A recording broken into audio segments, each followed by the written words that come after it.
Okay, we're live. Good morning, and welcome to all who have joined us today for this very important discussion on imagining a sustainable future for young people to realize their full potential. This event is co organized by YuWaah, Generation Unlimited in India, UNICEF, Capgemini, and the United Nations Global Compact Network in India.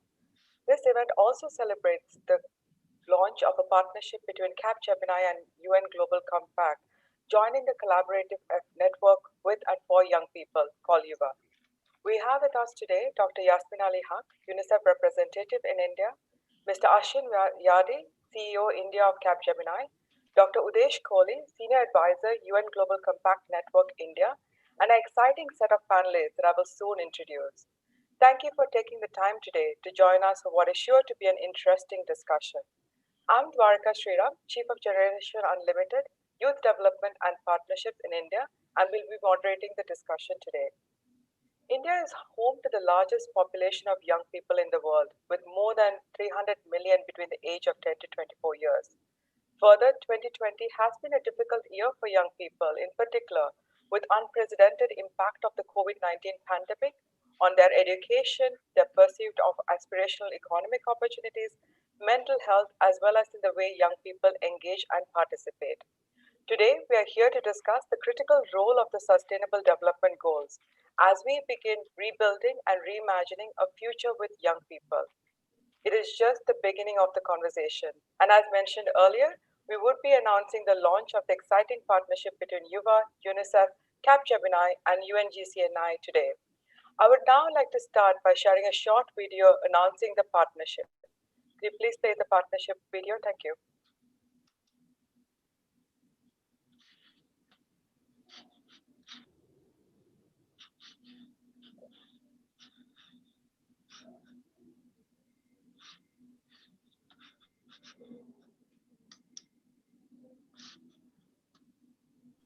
Brian, can you make me the host, please?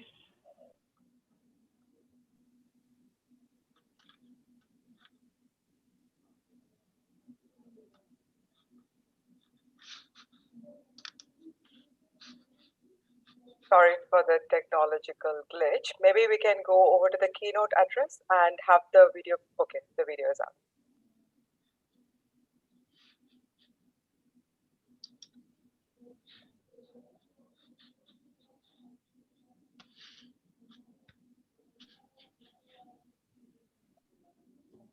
Lalita, the sound is not playing.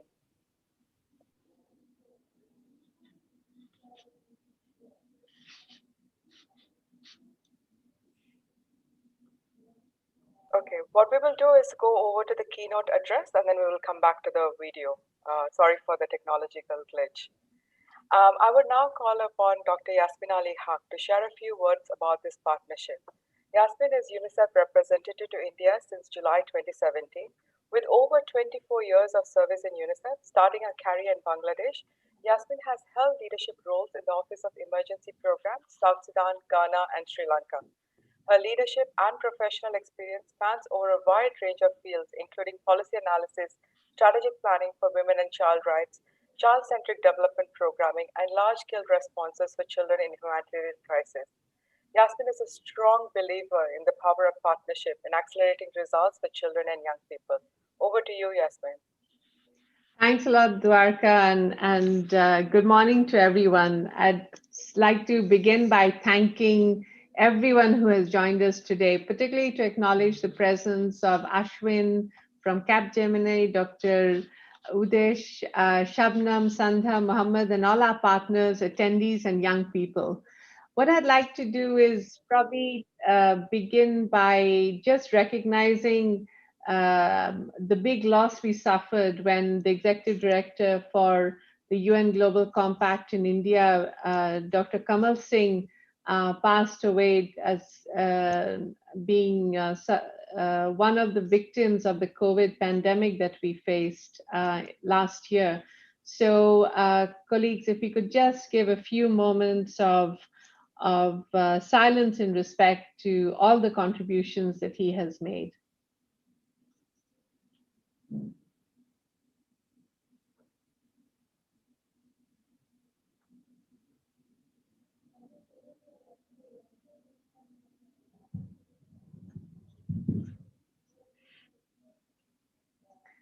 Thank you.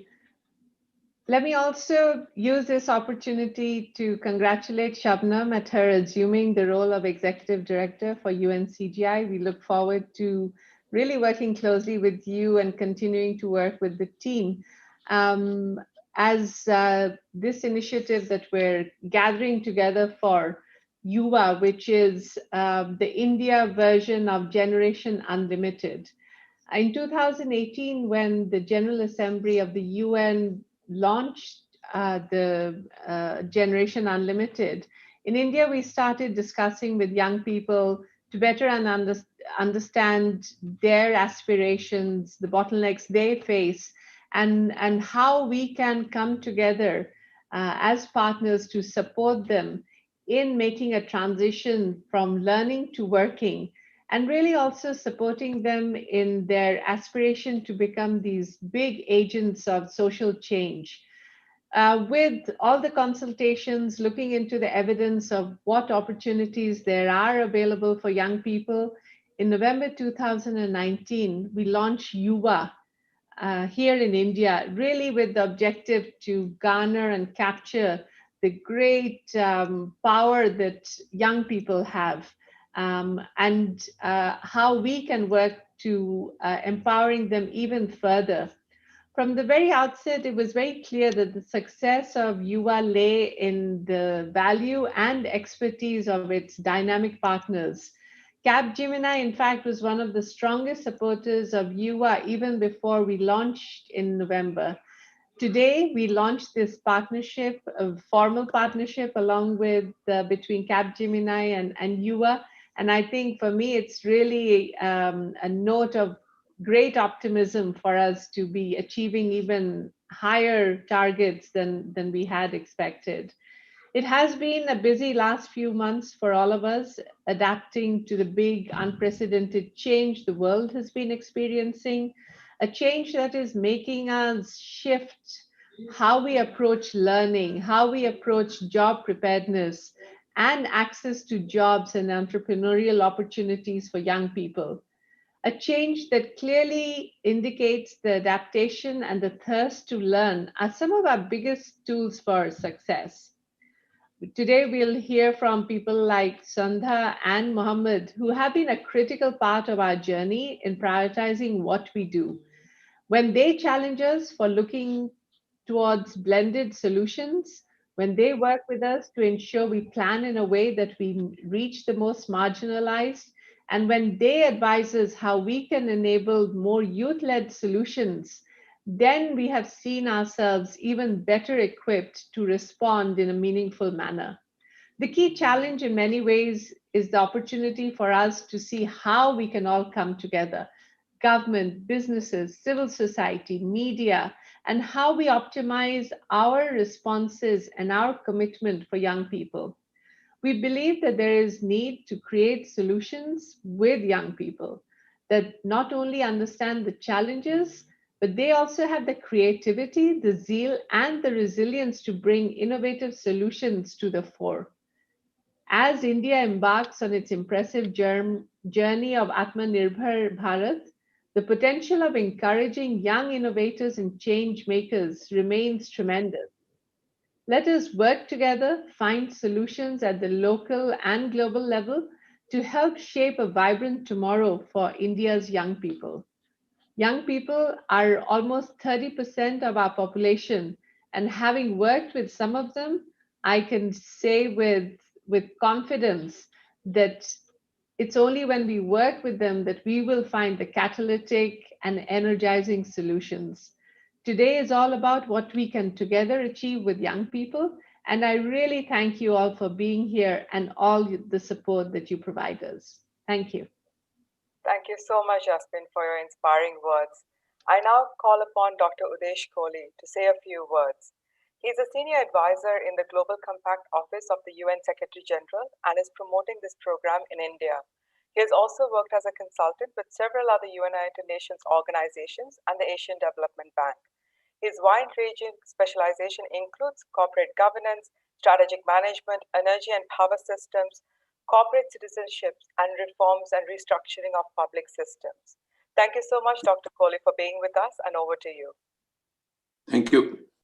Dr. Yasmin Ali Haq, UNICEF representative in India, Mr. Ashwin Yardi, Chief Executive Officer, Capgemini, Ms. Dwarakha Sriram, Chief of ADAP and Generation Unlimited at the UNICEF India, my colleague Shabnam Siddiqui, who has recently taken over as the Executive Director of GCN, Ms. Radhika Ramesh, Executive Vice President, Capgemini India, Dr. Muhammad Abrar, and Ms. Sandhya Saroj, young representatives from the YuWaah Young People's Action Team, members from Capgemini, UNICEF, and UNGCN, invitees and friends. It is really heartening to be here this morning, particularly for something meant for future of India's youth. We at the Global Compact Network, India, are committed to leave a sustainable and happy planet for coming generation, and proactive involvement of youth for this right from now is critical. GCN India has been working on the achievement of the Sustainable Development Goals right since these were announced in September 2015. We have been organizing programs and we have been interacting with our member organizations, both business and non-business organizations. Very recently, we had the National Convention where we discussed different aspects of the Sustainable Development Goals. GCN passionately believes that Goal 17, that is partnership goal, is the only the main sustainable way to achieve the SDGs targets by 2030. And therefore, we are committed and feel proud to be part of this unique partnership with Capgemini and UNICEF. I'm sure this is just the beginning of a wide range of partnerships, and we will go forward with many activities and many programs together. I thank and compliment both UNICEF and Capgemini for this wonderful initiative. My sincere best wishes to the young team of YuWaah. Thank you. Thank you so much, Dr. Kohli, for your inspiring words as well. I will now call upon Mr. Ashwin Yadi, who's the CEO of Capgemini Technology Services Limited, to talk about this critical partnership we are launching today. Ashwin is the CEO of Capgemini in India since December 2018. Previously, as Chief of Industrialization and Automation Officer, he led the organization's focus on building a knowledge-driven delivery model and deploying intelligence automation to help clients derive the best value. Ashwin also was the COO of Capgemini in India and managed operations, delivery, capability development, and innovation across India. Ashwin has over 25 years of experience in leadership, consulting, technology, and large outsourcing services. His experience in international and multicultural environments spans across North and South America, Netherlands, Australia, and Asian countries. He has worked closely with several Fortune 500 companies to help them achieve their business transformation goals. He is deeply involved in the new age digital and big data platforms and various automation tools. He is an ardent advocate of diversity and inclusion and is the executive sponsor for many programs like Power Ahead. As a key member of the India CSR Co-Committee, Ashwin has played a vital role in defining the strategic roadmap for CSR. Over to you, Ashwin, for your address. Thanks. It was a long introduction. So again, thanks, Yasmin. Thanks, Dr. Kohli, and all the participants who are on this launch event.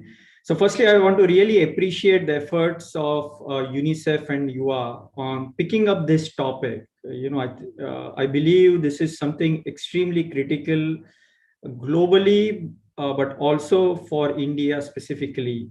To bring the youth from their schools, from their education, into a very productive work to create the right impact on the society. As I said, and as you heard earlier, with close to 300 million population between the age of 10 to 24, I think this is something even more critical for us in India as a nation. And it's great to see that UNICEF has picked up this topic as one of its key priorities. I've been in one of the board meetings and some of the sessions. What I've been also impressed with the entire forum is why a lot of the industry experts, industry are part of this. It's very impressive to see the youth are defining their own future. So it's the YPATs, and was quite impressed when I saw some of them, and I believe some of them would be on this call. The Young People's Action Team, they are making the decisions and helping us guide them in some ways.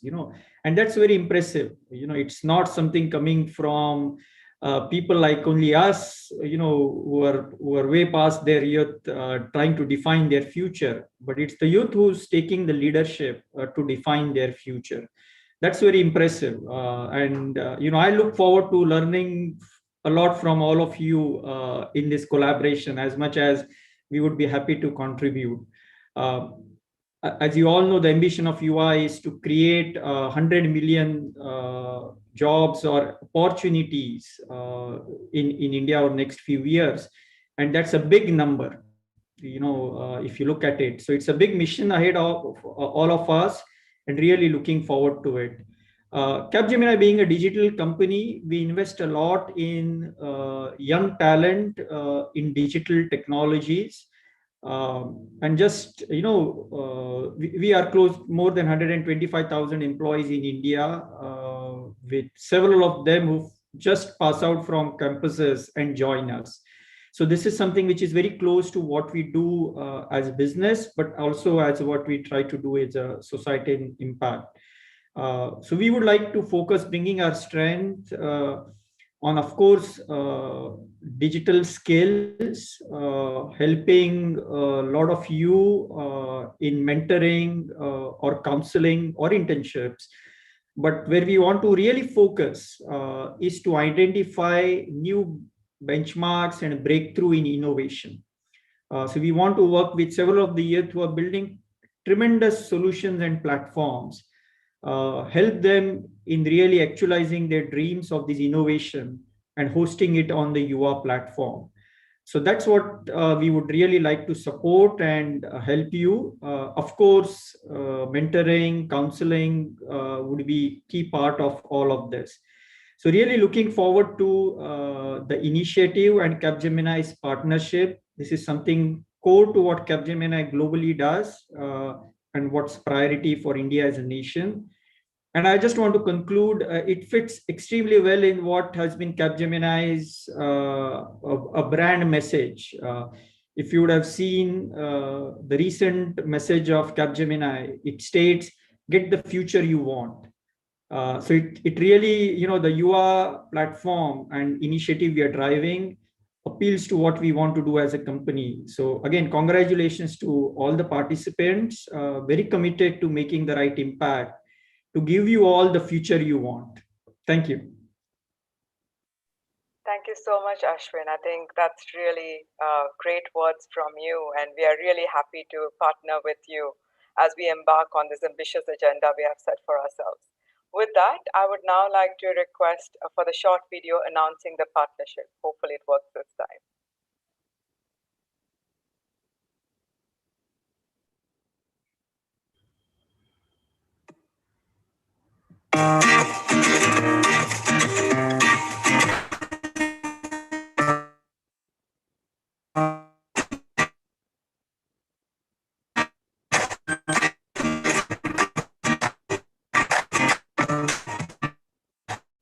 Young people are the key driving force in the world today.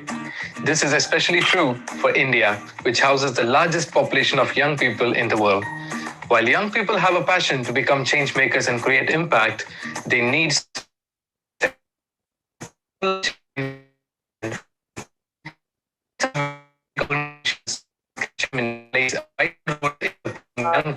through partnerships such as I'm excited to work with them.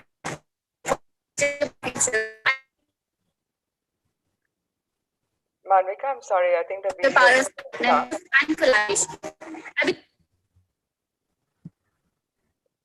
Sorry, if you can pause the video and then we can restart maybe after the panel discussions and try again. Thank you, Ashwin, Yasmin, and Udesh, for you setting the agenda for the work that we'll be doing together through the course of the partnership.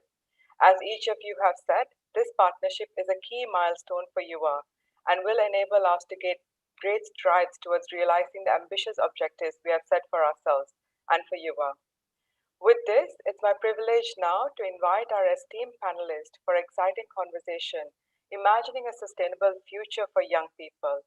Joining us for the panel are Ms. Shabnam Siddiqui, the Executive Director of GCNI, Radhika Ramesh, Executive Vice President of Global Delivery Center Head, Cloud and Infrastructure Services, Capgemini India, Sandhya Saroj and Mohammed Arbar, who are both members of the YuWaah Young People's Action Team and are youth leaders. I would first like to call upon Sandhya, who is one of the 21 YPAT members and leaders we have and we partner with nationally, and request her to help set the context by knowing how young people envision a sustainable future. So Sandhya, you have been working with us as a YPAT member for a few months and have already done some amazing work on ground. What would be an ideal world look like according to you and many other young people in India? Can all of us help you realize that? Over to you, Sandhya.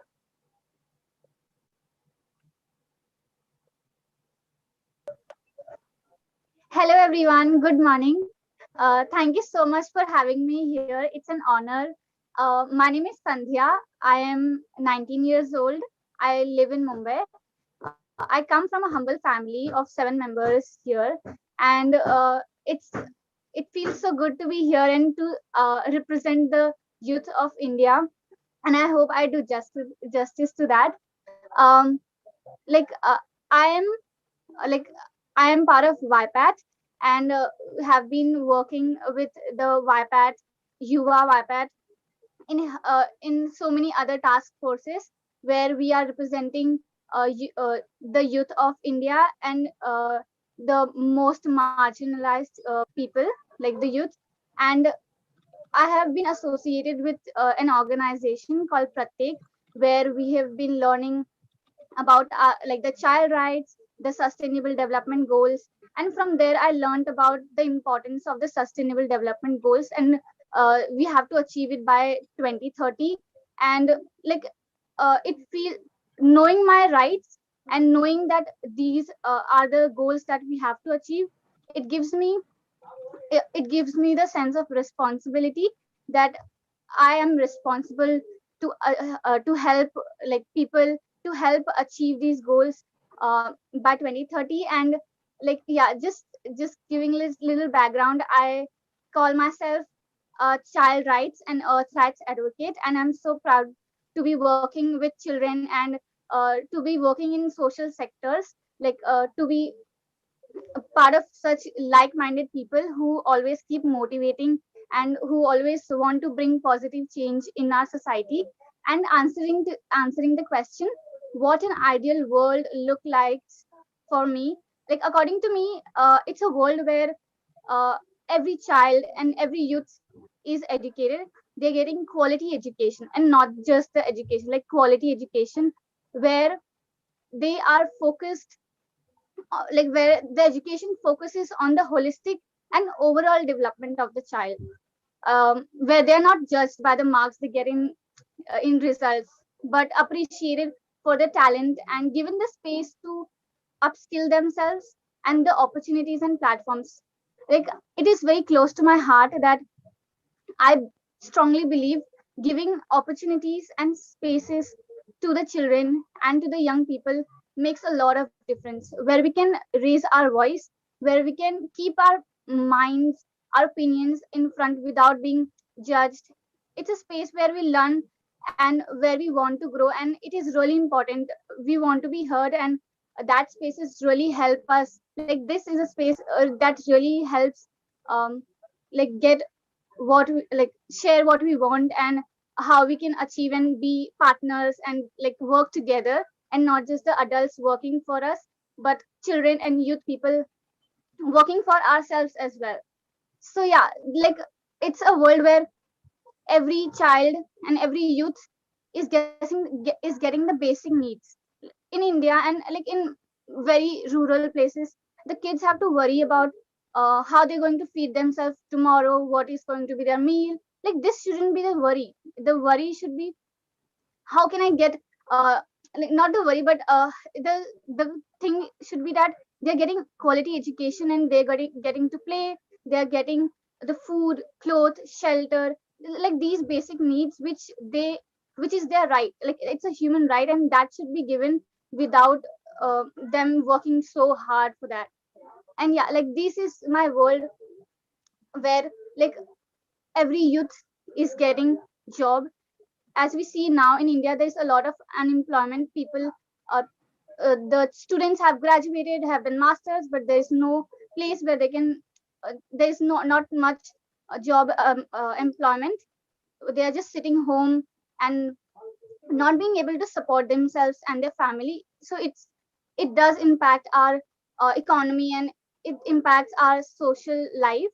So for me, and I, in an ideal world, it looks like where every youth is working um, in the job they want to do, and not just doctors, engineers, or the well-known professions, but like like musician, dancer, like these things they do, and make it a more colorful world, like giving life so much importance. And yeah, like it's a world where it there is a lot of love, compassion, and support. Like I have been supported by UNICEF, Pratik, Teach for India, and so many, like my parents who have always supported me, and it really empowers me. And I believe if that support is given to every child and every youth, we can see a lot of difference.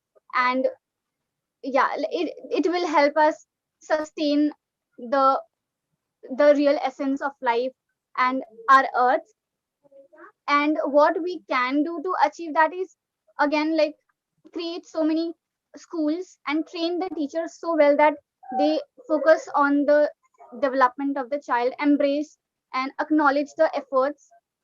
And in rural areas the schools are very far, like they have to travel so much, hence the girls are not allowed to go to school. So the schools should be in near distance, and there should be high schools as well, because mostly the schools are till 8th standard.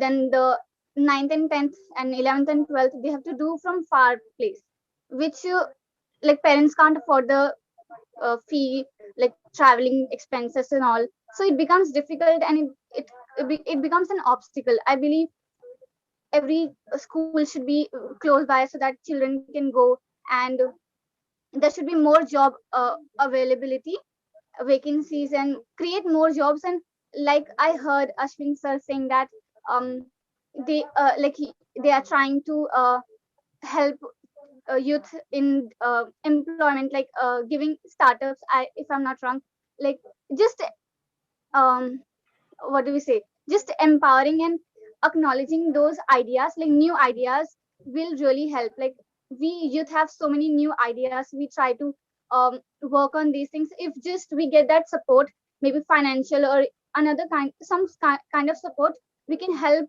transform and be more creative and innovative, and that will help in sustainability. So yeah, I think a lot of support and knowledge and guidance from the adults, and that space where we can experiment without being judged, and without having the fear of being wrong, like making mistake. Yeah, so this is what an ideal world looks like for me, and what we can do to achieve that. Thank you so much once again. Thank you so much, Sandhya. I mean, just listening to you kind of gives me goosebumps as well.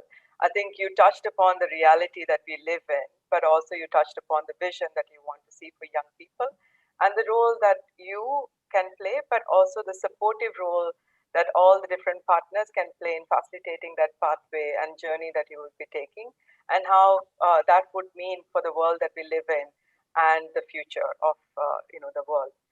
So thank you so much, Sandhya, for Thank sharing you. your ideas. With that, probably I will ask you, Radhika. At Capgemini, you have a young workforce. You also have investments in your digital inclusion work for young people. So let's say 10 years from now, what's your vision in context of what companies like yours can do for young people? Would like to hear your thoughts and ideas.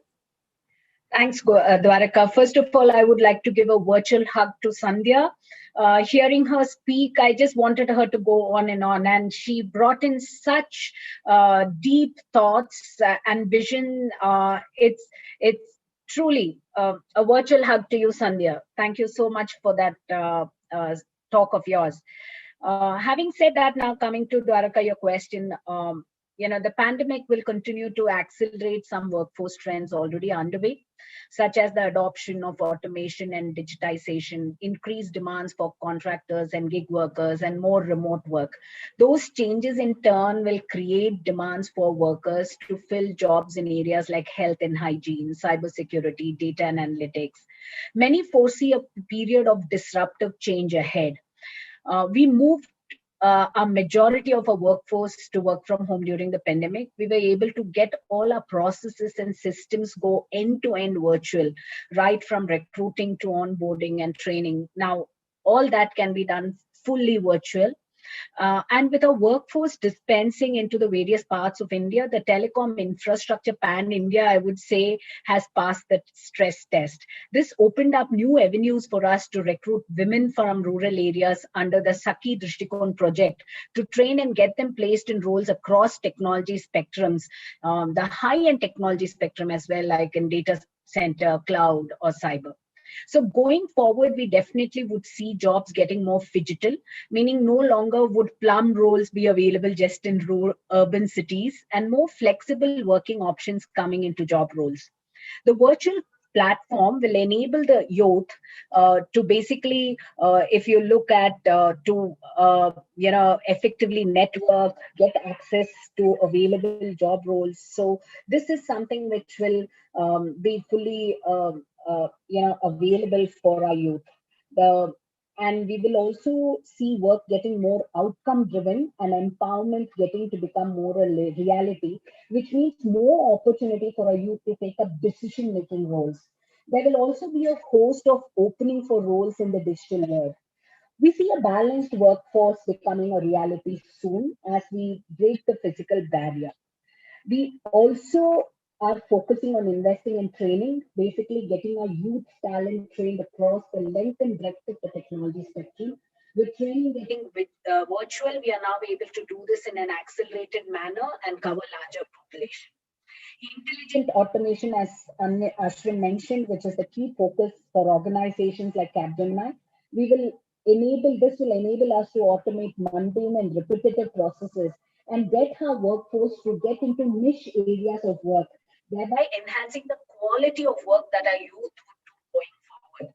Yes, Sandhya, innovation is the key to growth for all of us, and we have experienced the impact of innovation in our youth workforce has brought in for us truly commendable work, and we look forward to enable a work environment that will continually nurture and unlock the full innovation potential of our youth.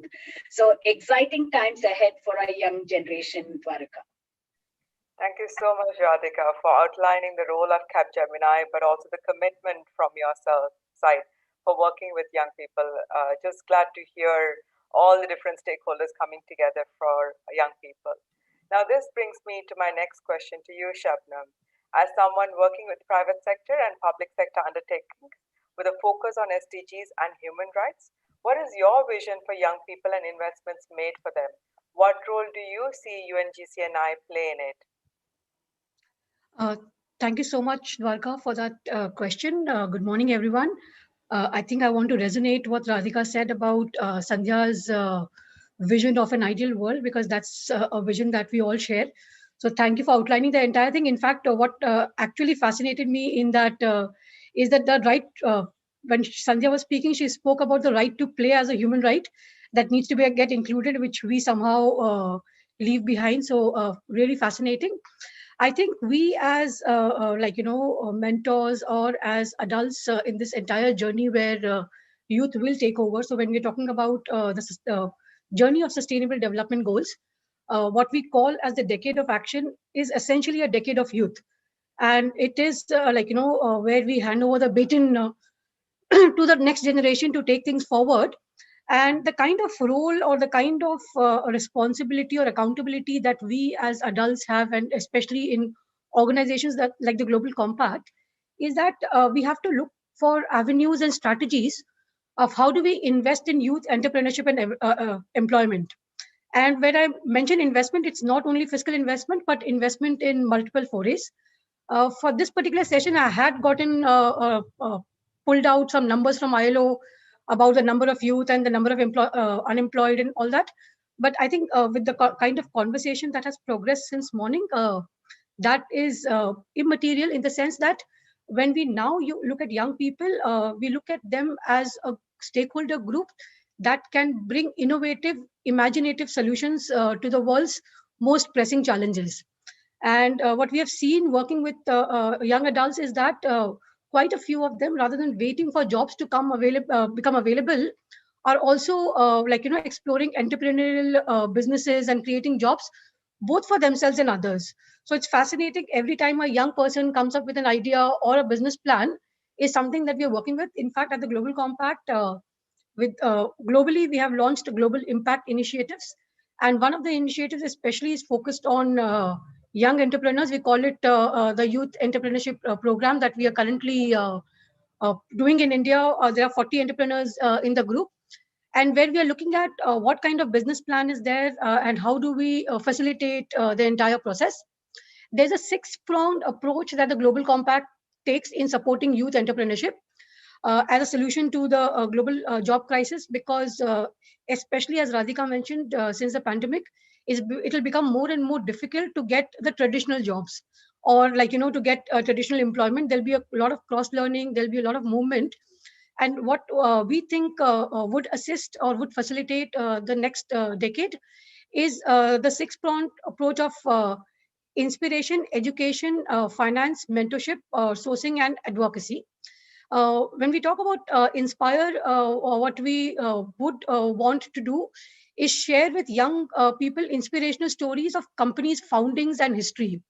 Because many times we see what inspires us is how companies, how a small idea became a giant enterprise following all the, now the SDGs, but basic human rights principles.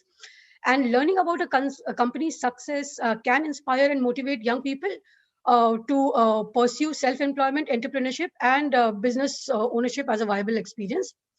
Beyond inspiration, some kind of direct education, so assisting in developing business plans and even provide feedback on business models. Not that business has all the answers. Many times I've personally seen that young entrepreneurs do come out of completely out of the box thinking and can make a difference. But how do we, in terms of business modeling, help them grow and give them the exposure and the platform to interact with like-minded people, not only in the country, but wherever a Global Compact network is. Finance is also essential, of course.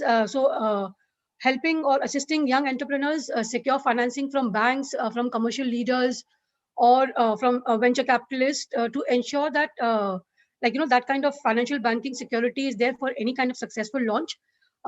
Getting a seed funding is always the challenge, because once your idea succeeds, then you become the ones who choose what kind of funding you are interested in.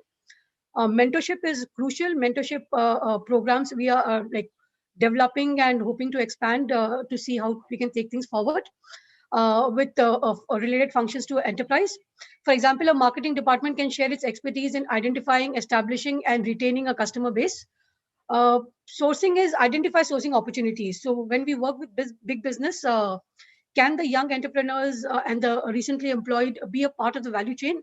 Where can they fit in? How can we facilitate those kind of joint stuff is what we're looking at. And finally, advocacy, of course, because we need to work with business associations and governments to promote this entire program. And innovation and technology, access to capital. So wherever is the requirement, look at them for challenges, what is there, that becomes important. And what the Global Compact believes is that by forming such collective action, such cross-generational, cross-sector relationships with new enterprises, established companies, the identification of potential suppliers will ensure that a better integrated supply chain comes into focus. Recently, I think just 2-3 weeks ago, a group of youngsters had approached us saying that there were two of these individuals who lived in flood affected areas, and they had come up with this solution of housing, because they were technical students. So they engineers who had come up with housing that would be that could stand the test of time, and that could be used to, like, even during or after natural calamities. And because they had lived that experience, and they had gotten the grounding from technology, what they came up with was so much more better than, like, if you had actually invested in an innovation plan and hired a consultant. So I think reaching to the right kind of stakeholders, getting them on board, not only to give them ideas or to show them how to do, or parents are there for that, so they can do that kind of telling them what to do and what not to do. We as global organizations should act as the kind of facilitator rule, and I'm sure, like, through this partnership and beyond, Global Compact Network India is definitely available for such kind of partnership, mentorship, any kind of facilitation that we can do. So we are happy to be on board. Thank you. Thanks so much, Shabnam, for outlining the UNGCNI's role and the need to retain the critical focus on SDGs as well. And then, of course, what you have highlighted as commitments, and also the role that young people can play for achieving the SDGs. And this is really exciting, platform for all of us to come together and see how we can really innovate and problem solve together with young people. True. So with that, I think I will go to Abrar, another one of our YPAT leaders. Abrar, we know you have been part of many initiatives with Scouts and Guides on social action. Today, when we have all these stakeholders on the panel, what is your vision for young people, and what is the role you think you can play in it? Well, good morning to everyone. And before I go ahead with the note which I would like to share, I wanted you to introduce my friend. This is Popo. And I keep sharing all the ups and downs, and I keep discussing about things, whatever I feel like. And because it's climate action, I definitely wanted to include this fellow here. Yes, so I'm a Mohammed Abrar. I am 21 years old, and I have been engaged with a lot of social activities, social services here in Chennai. And over the period, I started to engage with different states, bridging gaps between the private sectors as well. And currently, I am pursuing my final year of engineering at Dr. MGR University. And we also have an eco club there called the Green 9 and Save Club. I'm a member at that place, the club, and I'm also at the Bharat Scouts and Guides. I'm a proud volunteer of the initiative called Walk for Plastic. You must have seen the Corona helmet getting viral recently. So that was the artwork. We tried to mend the art, the colors with awareness. And also we collect the little plastics and send it to recycle to generate funds to support the corporation and the kids. With that note, I would like to start by saying India has the largest number of young people in the world, and we have the capacity to do anything and everything. The world we live in today is developing very fast. Unfortunately, we are losing sight of some of the adverse effects due to the rapid modernization. Climate change is one of the most alarming concerns of this development. As a member of the Bharat Scouts and Guides, India's largest youth-led NGO, I have seen a lot of non-formal educational activities and advocacy work done by my fellow scouts. Kids as young as 4 years old also had been a part of it. In the non-formal educational activities, we learn how the importance of nature and our role in preserving it is. As scouts, we are encouraged to make sustainable development goals a part of our daily living and promote it to the best of our abilities. Among all these 17 goals, we are always encouraged to contribute some specific SDGs on a larger scale, like life on land, climate action, life underwater. Because to sustain other developmental activities, we need to keep our home Earth healthy. When it comes to climate change, a lot of conversation is around sustainable products and lifestyle. But how expensive is it to make sustainable choices? In a country like India, where 30% of population barely manages to afford 3 meals a day, 30% is very less. It's not the right term, but I'm using it as an example to make people think for a second. In a country like India, that's the situation. How is it possible for them to buy and use bamboo toothbrush that are like X time expensive more than the plastic toothbrushes. It's not really affordable for anyone to take a definite choice there. How is it possible for them to buy these kind of products? How can we ask people who menstruate to upgrade from a non-biodegradable pad to a biodegradable pad when it adds to month expenses by X much? Like it's definitely costlier than which is sustainable. According to me, what we need to do is to make sustainable products more easily accessible for disadvantaged communities and promote them, make it easier for people to practice a sustainable lifestyle. This automatically will contribute to less pollution, mismanagement of waste, and healthy living. In my own way, with our team, we work to help reduce plastic pollution and to promote proper waste management. Our Walk for Plastic team has been working since the past 600 days to collect littered plastics and get them recycled in the proper manner. The Walk for Plastic family, when I mention, are the people who have been random strangers to one of us previously. People who are from the sectors of doctors, engineers, IT, artists, singers, dancers, everybody. This community was initiated by Gautam, one of the artists, a very famous artist here in Chennai. And he managed to get us into one circle where we get to know, we connect with people of different professions, share ideas, exchange new plans, and actually work on climate change. Yes. The major achievements we have achieved during the process, we as in the Work for Plastic, were bridging the gaps between the people and its government and connecting them with the right authorities. We get to know which and what is the sector where we need to reach when we need some help or support. Partnering with the corporates for better resources, giving people, especially young people, a platform to get involved, to contribute towards the cause. We engage and we get to learn many things, like Sandhya rightly mentioned previously. Young people are now aware, awake, and are well equipped with skills as well. My vision for them is to keep them updated about all possible chances to innovate and create the change. It is high time now to support and guide the young people in all possible ways to achieve a faster and efficient impact.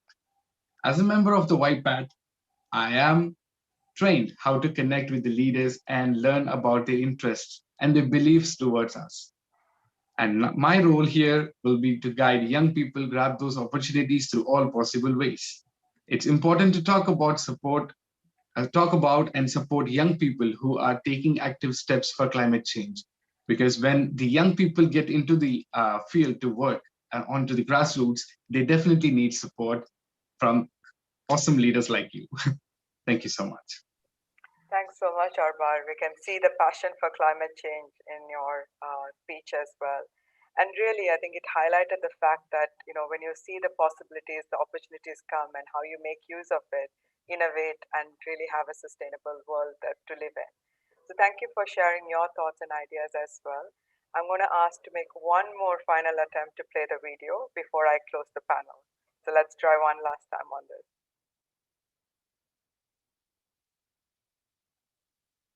Okay, I think the sound is not coming. So I think what we will do is we will launch the video on our YouTube channels, so you can check it out from there. And hopefully, you can share it with all your networks as well. So with that, I would like to thank our esteemed panelists for a rich conversation that has helped outline the road ahead for YuWaah and its partners as we continue to work with young people to imagine a sustainable, exciting future for us and for them. Over the last few months, we have seen many young people come together and lead various initiatives at YuWaah. The Young People's Action Team, comprising a diverse cohort of young change leaders, two of whom you have met today, are working closely with us to ensure all of YuWaah's initiatives and work for all young people are ensured and that we leave no one behind. In conclusion, I have no doubt that this partnership will enable us to gain more momentum towards our outlined goals and address the gaps and opportunities highlighted by our speakers today. I thank our speakers for joining us and all for you to take out the time to join us as well. And it has been a deeply enriching conversations and listening from young people about their passion and ideas and thoughts. For regular updates on YuWaah, join us on Facebook, Instagram, and Twitter at YuWaah India, and visit us also at www.yuwah.org. Thank you so much for being with us today. Thank you, everyone. Thank you. Thank you.